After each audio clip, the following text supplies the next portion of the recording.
Sa poll sa CCTV ang karambola ng tatlong sasakyan sa Dagupan City. Tatlong katao, sugatan. Tutukan sa report.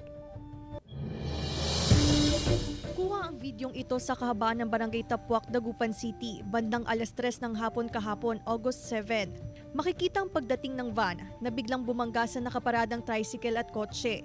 Tatlo ang sugatan sa insidente. Ayon sa pulisya, nakatulog ang driver ng van. Nagulat nga ako, tas natakot. Kasi nakita ko rin yung babae dyan na may dugo.